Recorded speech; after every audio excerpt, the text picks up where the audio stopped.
Can we just talk about that during class with samples at the end? They ran out of coffee. Do we need to mention it to Heidi? Alas, my wife has left me.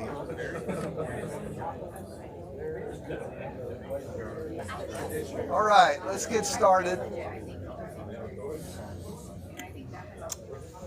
Before we begin, let's have a word of prayer together. Ask God to bless our study. I think we're leaving those open. Or not? I'm hoping you didn't hear me. We'll scrunch up. He still didn't hear you. We really need God to bless us now. Okay. Let's pray. Father, it's such a blessing to gather with your people tonight and to think about the work of spreading your message to others. And we ask you to help us to see better how to do that effectively as we look to you for guidance. In Jesus' name, amen.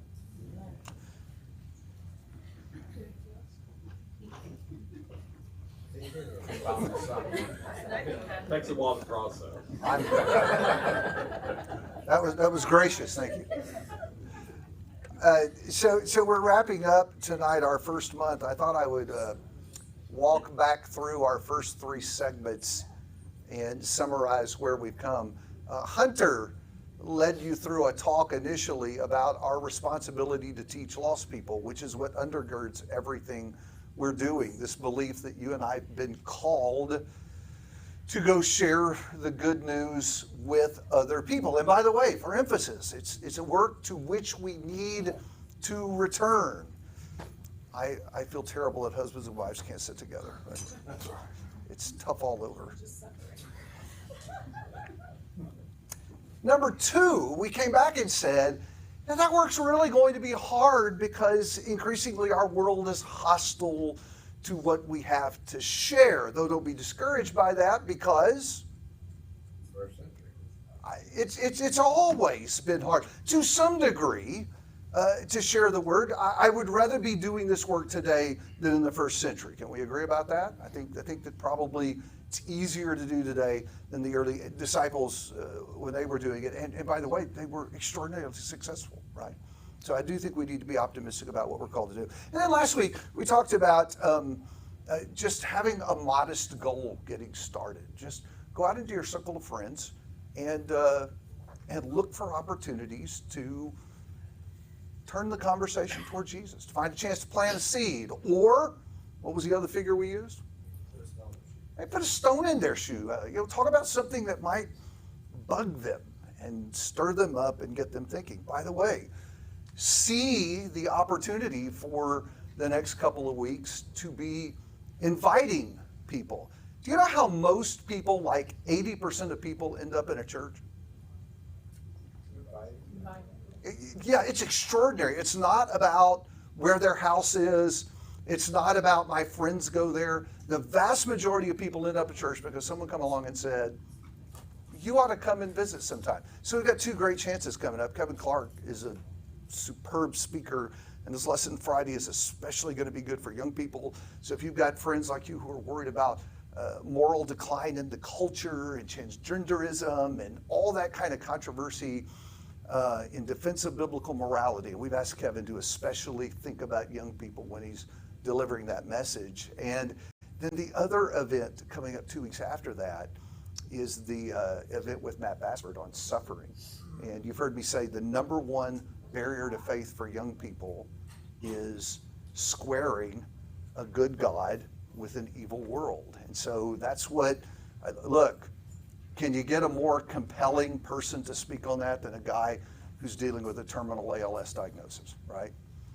So I think I've talked to Matt about this extensively. I think he's got some really good things to say. So it's a great invite opportunity. So that's one of the ways that we can go out and talk to people and begin to turn that conversation. Now, I want to be honest with you about that and say to you that even as we try to do that, we're facing some obstacles because we are attempting to turn a conversation in a direction that people do not want to go. Are you with me on that? Let me give you an example to prove that so. How many of you have heard someone say this? Right? You just can't talk about religion and politics. Question, why do people say that? Okay, but go underneath that. Why? They're divisive? What? Controversial. Controversial? But we talk about other controversial stuff, like UT, A&M. And everybody seems okay talking about that controversial stuff. That's trash talk. That's different. Perhaps they don't feel like they know enough about each title or subject. I do think that can be a piece of the problem if people are uncomfortable because I don't know I know enough to talk intelligently about whatever it is that we're getting off into. Why else do people say not want to talk about religion or politics? You just can't do that.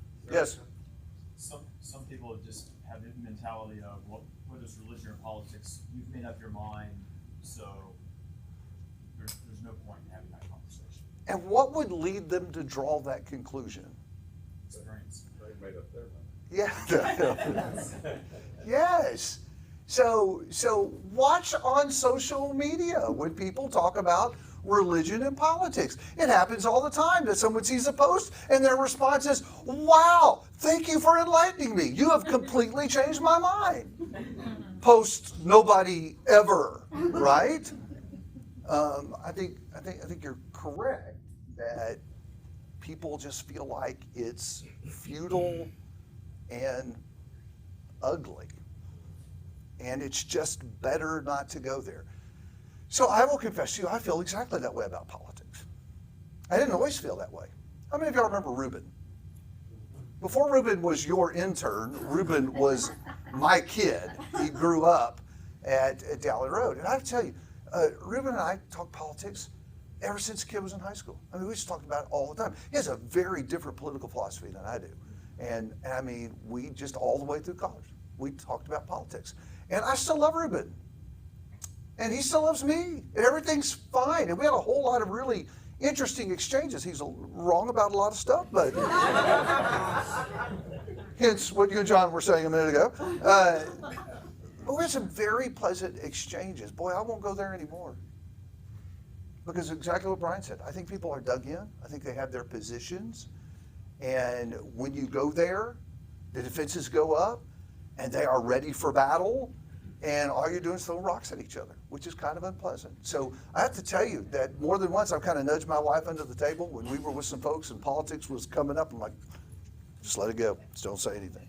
I don't want to talk about it. Now, I can really get that. What I need to do is, oh, I'm sorry, go ahead. Well, I was just gonna say, now political discussions are, the sides are almost aligned on religious beliefs as well. So it's kind of, they're almost the same thing. They can be, and for some people they are. I think that's right. The thing that I need to do is I need to transfer my feeling about politics to other people's feeling about religion. So I don't know that I ever thought about getting inside the head of an atheist when he's around people who start talking about God and what that feels like. And I mentioned to you last week, how does a gay person feel when a coworker mentions the Bible? What's that like for them? Or maybe some of you have had this experience. Have any of you interacted with someone who had a bad church experience in their history? I've encountered some people like that. And when you talk about church, that is not what they're thinking, what you and I are. They're thinking about some real wounds were inflicted, and that is a really uncomfortable conversation for them. And so just bringing it up, it sets some people in a really, really uncomfortable place. And so I want to be honest with you about that. I think that's a challenge we're going to face. So I want to dig down there a little bit and talk some tonight about the obstacles we face when we start talking, and then begin to point you right at the end about what I think we can do to get past that. Look, I'm all about being honest about evangelism. I don't want to get you in this class and say, hey, everybody you talk to is going to want to receive this. Hey, just go out and do it. Because if I told you that, what would happen?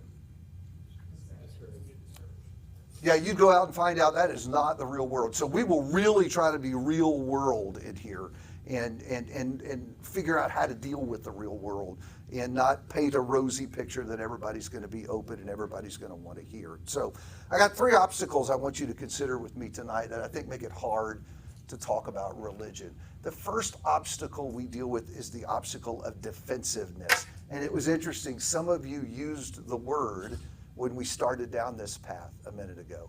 So explain to me what defensiveness is. What do we mean when we say people are defensive? Run that around the room. Yeah. You hear people say, you're judging me, or they're thinking you're judging me. I feel judged. Okay. Good. Yes. Put up a wall to protect their thoughts and ideas because they don't want them to change. They put up a wall to protect their thoughts and ideas because they don't want to hear something different. Okay? They don't want to be wrong. They don't want to be wrong, says everybody. Now, that is a problem. What else? What do you think? What is defensiveness? Threatening their beliefs. It's being threatened. I think that's where it actually starts. The feeling of being threatened. My beliefs are going to be challenged or condemned, or I'm going to feel like I'm wrong. Maybe I'm going to feel like I have to change. What else? That's also true about us. I mean, we're talking like that's just their problem, but that's really our problem too. I don't, what if somebody says something and I don't know how to answer it, and I've never thought about that before, and I'm not ready for that, and it rocks me to my core. So you are correct. I am thinking about this as an obstacle, but I will let you tempt me down this path just a little. If we find ourselves defensive, we need to change our spirit. Because, and here's the point, we are not defending the traditions, right? We are on a quest to know truth. And every time you talk to somebody, you got to be willing to let your walls down and be transparent and let whatever you believe be tested by truth, right? And if it measures up, it's affirmed. So we shouldn't be defensive because we're not defending anything, we're seeking something. Does that make sense? Y'all see where that's going? I know it sounds like I'm just playing word games, but it really is a completely different mentality. Rather than protecting what I've always believed, I'm always trying to figure out what's true and what's right. But in this context, defensiveness is a problem. Well, let's talk about that. Why is it a problem? And I'm going to use your wall figure if that's okay. Why is it a problem if we're talking to someone and all of a sudden they put up this wall of defensiveness? We'll just go through and knock it down. Tell me why defensiveness is a problem. People stop listening Why? because they've already made up their mind. Okay, they've already made up their mind, yes? A lot of times they stop listening to what's being said and start listening to how they feel about it, and it becomes emotional. So instead of, you may say something that's 100% true, that person never heard the truth because they feel like they're being attacked, so they're working on, you know, how they're going to respond or how they feel. So it's not productive. They're playing defense, right? Right? I got my wall up. I'm protecting my position. And if I'm protecting my position, I'm not doing what? I'm not listening. What else?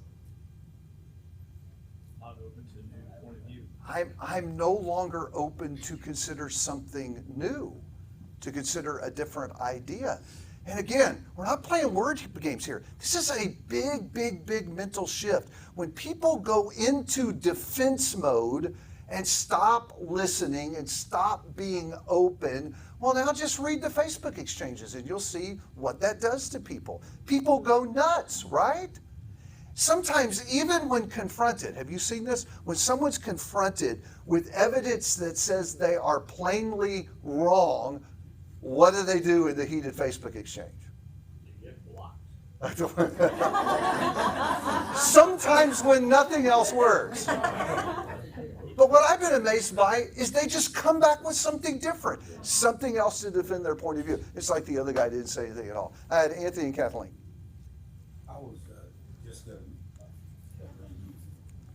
I was just gonna bitch about, sometimes we have a fear of change. And sometimes that interferes with us listening and we throw up defenses. Yes. Yes, yes, that's exactly right. Kathleen? It's not popular either. Well, especially what we're sharing may be against the grain of culture, and so people are even more so unwilling to hear it. Yeah. It also turns into, once it turns into a debate, you gotta diffuse it. Because a lot of I was like that when I was younger, we'd get into a debate. And debate takes away the teaching situation. Well, I think this is why you see so many conversations about politics and religion go badly. It's because you have two people who have occupied defensive positions. And frankly, if all I'm interested in doing, if all two people are interested in doing is protecting what they already believe, what are you going to accomplish? You see it? See the problem? Yeah. I spend a lot of my workday negotiating with many people in this room, and I had a mentor or boss a number of years ago use a phrase that took me a long time to understand, but he said, "Take the corners out of the room." So you don't want people to be defending a position because you're not going to get anywhere in your negotiation, which I think applies in this situation as well. Not that this is negotiating, but you want to get people out of the defensive position. And if you take the corners out of the room, then they're not defending the corner. So that's what we need to figure out, how to take the corners out of the room. We'll work with that metaphor too as we go along. Let me not discourage you about this, because I want you to think about the message that the early disciples had to go share with their culture. Wow, dude, I mean, I can totally see my computer spilling out into the floor. What was the message of God, of early disciples to the Jewish crowd? Jesus is the Messiah. You killed Jesus. You killed him. Yeah, and you killed him. And It's not a earthly kingdom. it's not an earthly kingdom. Where's the old law going? Away. And Gentiles are in. God bless you. Go tell the Jews that, right? Think Acts 6. Think about the dudes from the synagogue of the freedmen going up against Stephen. And you want to talk about a defensive position. They didn't block him. They just killed him, right? Same exact problem. So yeah, and then what was the message of Christians for the Gentile audience? One God. And your gods? Are not God. Your gods are no gods at all. Yeah, that was what they got to go preach to their culture. Your gods are no gods at all. How did that go over in Ephesus? Yeah, remember that story? Do you think that the little trinket makers were thrilled with that message when they heard it? I mean, like, they had a whole riot over that. Talk about defending a position. So I don't want you to get discouraged, but we do need to be realistic. We're talking to people who are easily going to be defensive about the things that we have to share, which means as we go into this, what do we got to figure out how to do? Yes, Figure out where they are. you do have to know where they are. Break down the wall. Or better yet, don't let them go up, right? So are any of y'all Trekkies? Because if you're Trekkies, you're going to understand the figure I'm going to give you to remember. I will not be using tribbles in this class. Though now you've tempted me to find a way. So whenever the Enterprise is getting into dangerous territory and they see an enemy, Captain Kirk tells the crew to do what? Put the shields up. Raise the shields, right? And so as we're talking to people, we want to do everything we can for as long as possible to keep them from raising the shields, put up their defenses. Because when that happens, everything gets a whole lot harder. Really wanted to press that point. How do we do that? How do we talk to people without getting their defenses up? We need to work on that. Okay, so that's one obstacle. The second obstacle we're dealing with, and what I'm doing here is piling on, so just get ready. I'm going to take the problem we started with, I'm going to make it worse by saying that we also have a time problem.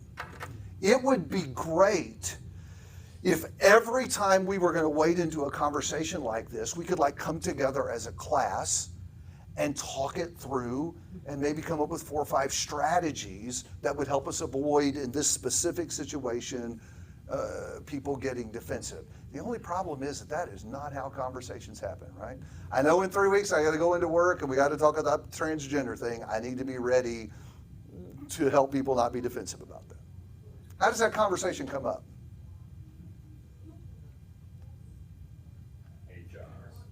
No. I want in their bone. Yeah, I'm not going to touch it.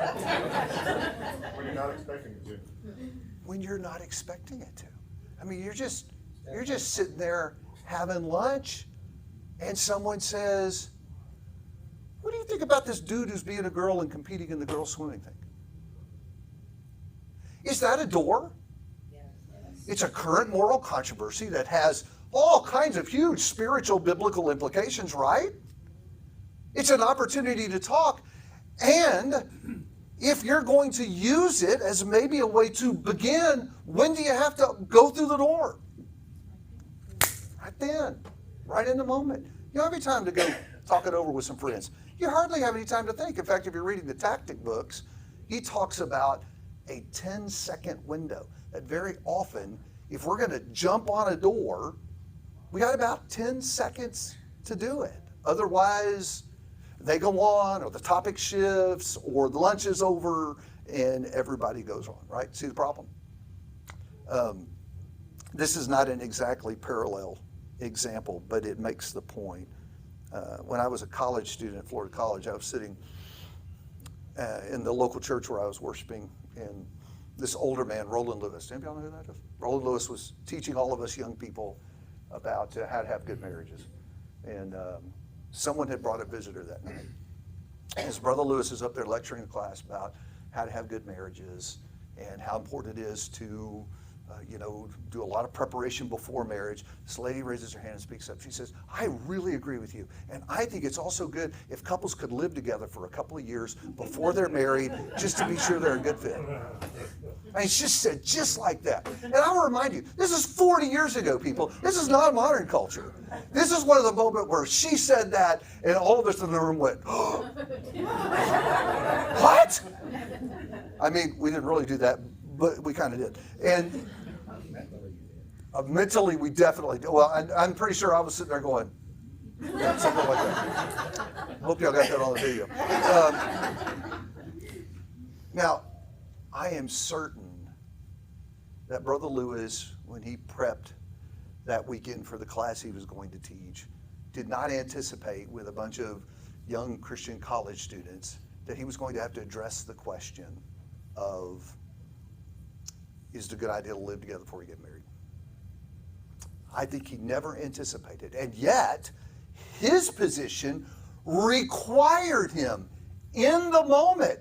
He had to speak next. And every one of us in the room were glad it was him and not us. We were glad that he had to handle it and do it in a way so as not to hurt this seeking soul who showed up for Bible class that night, right? So you see the problem?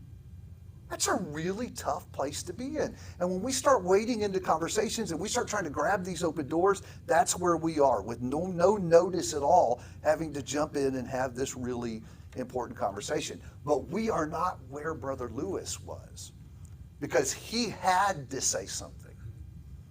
Someone brings up the transgender swimmer controversy over lunch, and we always have the option of doing what? Going back to our desk. And if it's not just me and someone else, if it's 3 or 4, I can always, yeah, I have to say anything at all. Yeah, well, and sometimes we don't. And I don't think it's because we don't have good intentions. I honestly have to tell you, I just haven't grabbed some moments that I had because I honestly didn't know what to do. I'm like, wow, I really ought to say something here. What is it? And I couldn't figure it out, and so I wound up doing nothing at all. Yeah.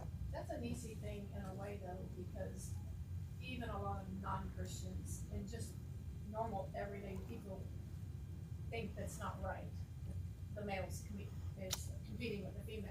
So you could kind of open the door with, beginning with that, and then maybe further the conversation. Maybe. It's, you know, in John 4, I think about Jesus at the well, right? You guys know that story? And everybody's gone. It's just him. And this disreputable woman comes walking up. The easiest thing in that situation would have been to do what? There's no, you don't have any obligation to say anything to her, right?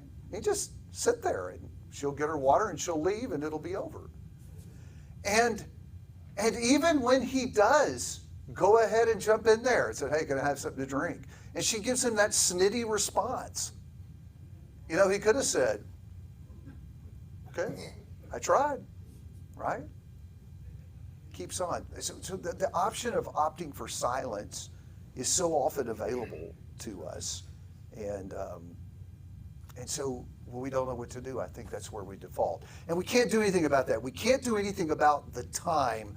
I think we can do something about what to say. And we'll work on that a little bit moving forward. But let me give you a third problem, because it isn't just that we're talking about something that so easily raises defenses and we just have this 10-second window to work with where we need to find something to say, but it isn't just wanting to say something, because we want to say something that is gracious, right? So we're back in Colossians 4, if you want to peek at that text. Hopefully you'll have it memorized over the course of the next 5 or 6 weeks. Colossians 4, verse 5, remember that Paul said, conduct yourself with wisdom toward outsiders. Here it is, underline this one, making the most of the opportunity. That's what I want to do. I don't want to just say something. I want to grab that moment and use it for something good. And so, verse 6, our speech is to be gracious, seasoned with salt. I need to know how to respond to every person. And so it isn't just that I want that. That's the biblical obligation. When I grab this opportunity, what the Lord is saying to me is, get the most out of it. Do the best with it you can, right? Make the most of it. And so it isn't just that I've got this little window to figure out something to say. I want what I say to be really good, what fits the need of the moment. And sometimes the moment is difficult. You may be talking to someone who's evidenced some hostility toward you and your position, which does what to us emotionally? Oh, yeah. Hey, you want to debate this? I've got truth on my side. We can weaponize it, right?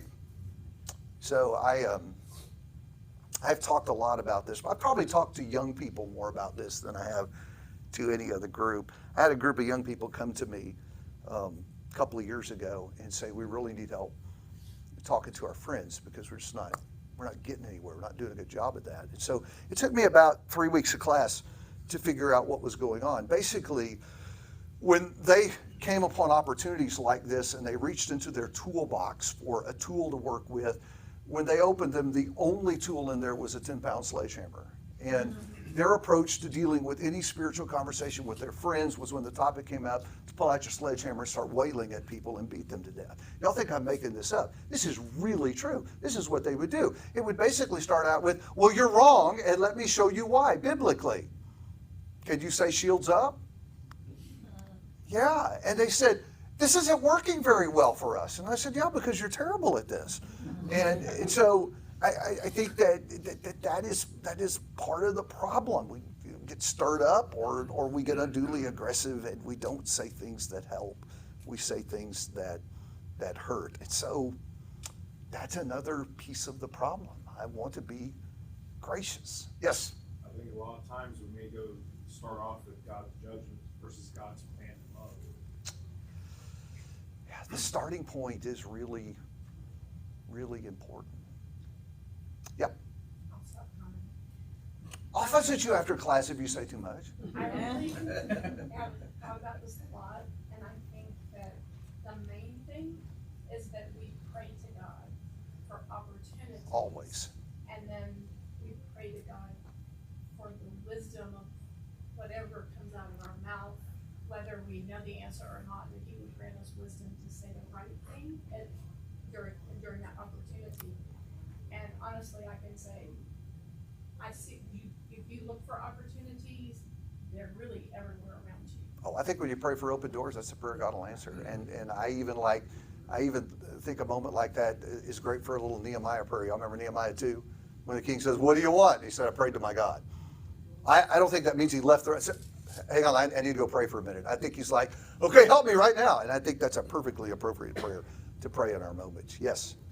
I was thinking about like when we encounter people and we listen. So that's number one to me, I think. I mean, if you listen to people, you read what's their need. You can see where they're coming from and maybe what's their pain and what's their need and then you kind of go that way. So let's think about that a little bit because you're tapping into something that I want to blow up and make real big. I was hoping that by the time we got done with this, your feeling would be this kind of feels impossible. Like how do you actually pull that off? And the answer is it isn't. But what we need is a plan. We need to know what we're going to do when a door opens, and we need to know that in advance. We need to know what to say in the moment in advance, and then learn it so well that it just is instinctive, right? Where we just do it without even thinking, like Jose Altuve starting double play when the ball's hit the second base. I mean, the guy just moves with grace, right? And why is he able to do it? He's done 1,000 times. It's just second nature.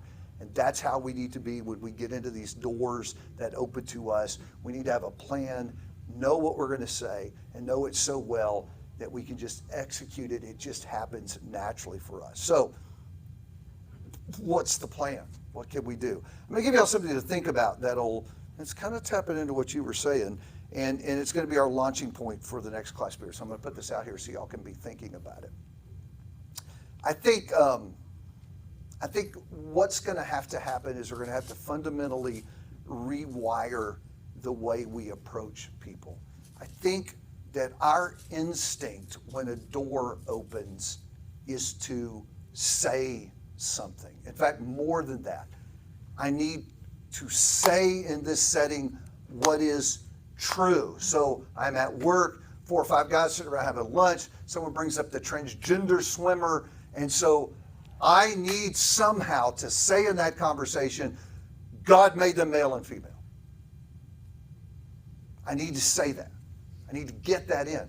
I think most religious conversations, that is how we are wired. I got to take this truth I know, and I need to find a way right now to put it on the table. In light of what we've said in class, what may be the problem with doing that? If somebody disagrees on that issue, and my first shot is to say, here's what's right, their brain said, shields up. And they went defensive on me. See the problem? See what I'm saying? And I think so often that is the way we've been wired to talk to people. When they say something that's wrong, fix it. Tell them truth. Tell them what's right. And often that ends up being different than what they believe and causing them to raise their defenses. Is there another way to do that? Tell them, despite what this man does, God still loves him. No matter what your faults are, God still loves him. I'm going to drive you back even further than that. Yeah, go ahead. I was going to say, inquire what is fueling or what their foundation or what their thoughts are.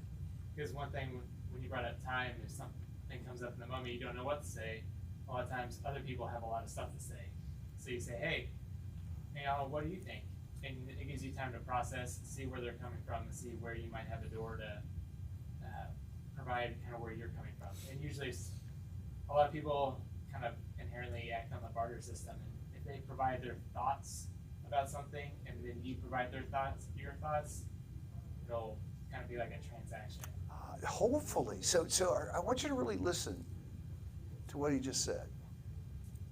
I think instead of saying something when that door opens, sometimes it's wiser, often it's wiser to ask something, to drop a question right in that place. In other words, instead of putting what I believe to be true on the table, maybe I need to wait and learn more about what they believe to be true. Does that make sense? How would it help me to know more about what they believe to be true? Sorry? Listening. Gotta listen to Well, yeah, but how is it going to help me to listen and gather more information from them? Also help me from saying something that's gonna raise your defenses, because if they're pro-transgender, you know, you gotta be careful not to offend that side while still trying to get them to look at it from a different angle, as opposed to if they're on the other side, it's, you talk to them a different way. Yeah, I'm dropping the God made them male and female bomb before I even know what the people in the conversation believe about that and why they believe it. Maybe everybody agrees with me. Maybe say someone in the crowd's going through an experience with a child who's transitioning. Wouldn't you like to know that before you started answering? Isn't that going to be a different, at least, tone if someone in this conversation is going through that, or is a loved one going through that? You see what I'm saying? And so asking a question is an opportunity to understand their point of view better, understand better where they're coming from. And the other thing it does is it buys me time. When you ask a question, who does the talking? The other person. They do. What do I get to do? Yeah, I get to listen and I get to think. And I get more information so I understand better where they're coming. See what I'm saying? So I don't know about you. I don't want to be judgy of everybody in the room. But I would challenge you, if you have that tendency when the door opens to want to say and put on the table what you believe to be true, I want to challenge you to consider rewiring that. It's not that we're not going to say what's true. Ultimately, always have to say what's true. But gathering more information first will help me say it better. Did you have your hand up? Yes, when you said gathering information, and what the brother said also is that in that time of thinking and processing, gathering information, sometimes they can even come out with something that's scripturally based and not know that you can also expound on that as they're speaking and have scriptures or directions on scripturally directed them in there. Maybe on some spiritual questions, they may give you information that changes your mind about what you believe. That ain't gonna happen with transgender, but I mean, that could happen. You wanted in on this. I was in a class one time with an author. He was talking about how you can control any conversation you're in if you're allowed to ask the first question. We were talking about, you know, taking this conversation, this topic that's been brought up, you want to steer it into a religious conversation or a chance to talk about Jesus. If you're allowed to ask the first question, then you can continue asking questions. You never even have to say anything. You can continue to ask questions about what they've said over and over again until you get the conversation somewhere that's safe for you, you know, to say what you want to say. So here's the thing that I want to challenge you to consider before we get together next week. And that is, what advantages can you see of opting at the start for questions as opposed to statements of truth? What advantages do you see? Because I think they're numerous. And we'll explore that next time. And where we're headed is, eventually what I'd like to do is preload us with a collection of questions that we can memorize and use when we wade into these conversations. When all of a sudden they come up, we'll have something ready at our disposal that we can grab the 10-second window and hopefully direct the conversation toward Jesus. So we're working on next. Yeah.